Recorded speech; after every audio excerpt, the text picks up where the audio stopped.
हमें multiplication of matrices.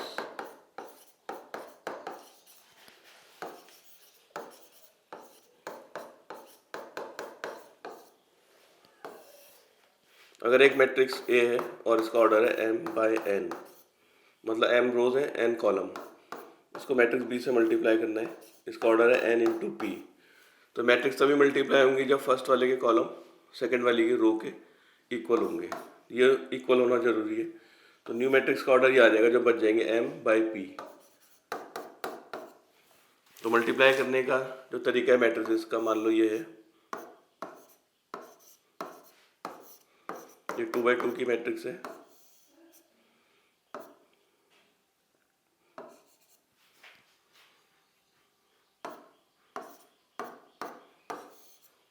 और ये 2 बाई 3 की कोई मैट्रिक्स है, तो इसके कॉलम इसकी रो के इक्वल होने चाहिए। तो ये मल्टीप्लाई हो जाएंगी। मल्टीप्लाई करने का तरीका है रो से कॉलम को मल्टीप्लाई करेंगे, मतलब फर्स्ट रो से फर्स्ट कॉलम, तो पहले एलिमेंट से पहले एलिमेंट को 1 आएगा, फिर 2 इंटू 2 प्लस 4, फिर इसी रो से इस कॉलम को करेंगे 1 इंटू 3, ये आएगा 3, फिर सेकेंड एलिमेंट से सेकेंड को, फिर इसी फर्स्ट रो से थर्ड कॉलम को करेंगे 1 इंटू 1 2 इंटू 1।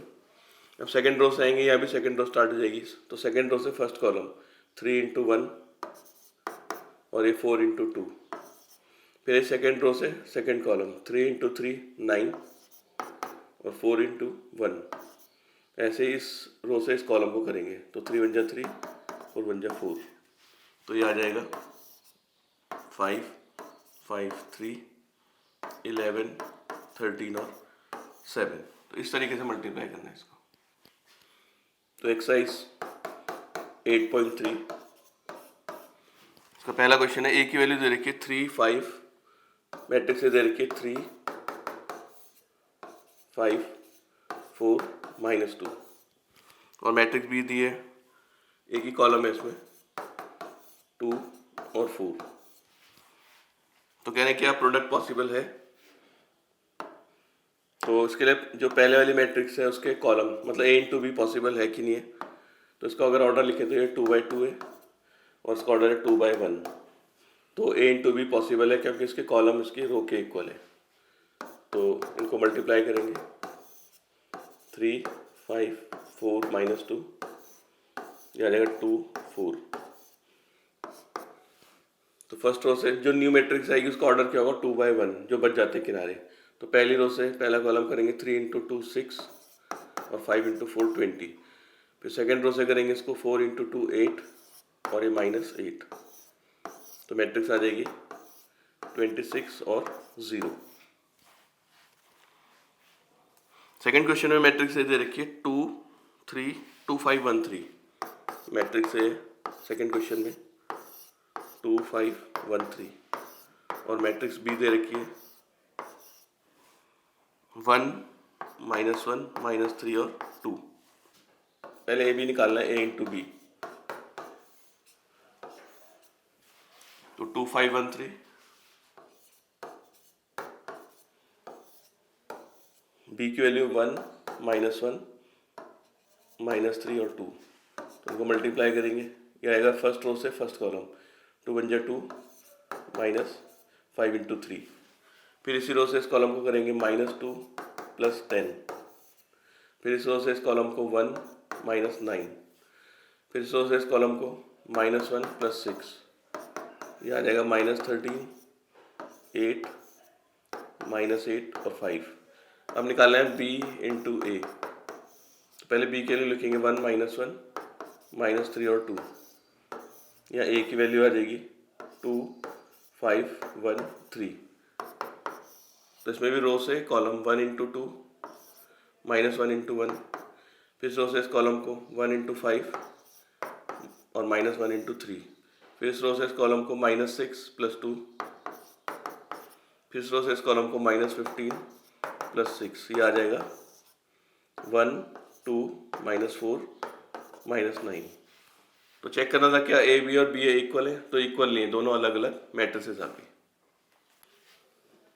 क्वेश्चन 3 में मैट्रिक्स ए की वैल्यू दे रखी है 3 7 4, बी की वैल्यू दी है 0,253 और सी की वैल्यू भी दी है 1, -5, -4 और 6। और इसमें निकालना है हमें A B -5C, A B -5C। ए के लिए रखेंगे 3, 7, 2, 4, बी की वैल्यू है 0,253 -5 इंटू सी, सी की वैल्यू 1, -5, -4 और 6। इन्हें मल्टीप्लाई करेंगे रो से कॉलम, यह आ जाएगा 0 + 35, फिर इस रो से इस कॉलम को 6 + 21, ऐसे इस रो से इस कॉलम को करेंगे 0 + 20, फिर इस रो से इस कॉलम को 4 + 12, माइनस ये आ जाएगा 5, 25, -20 और 30, ये आ जाएगा 35, 27,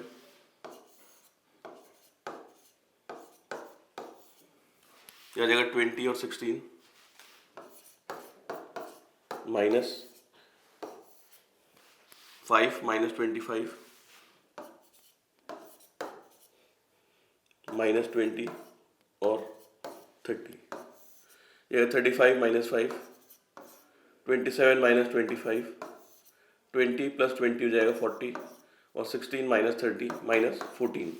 फोर्थ क्वेश्चन में ए की वैल्यू दे रखी है 1, 2, 2, 1 और बी की वैल्यू है 2, 1, 1, 2, 2, 1, 1, 2। तो उसमें निकालना है हमें ए इंटू बी ए। पहले ए के लिए लिखेंगे 1, 2, 2, 1, यह आएगा बी इंटू ए, ए की वैल्यू है 1, 2, 2, 1।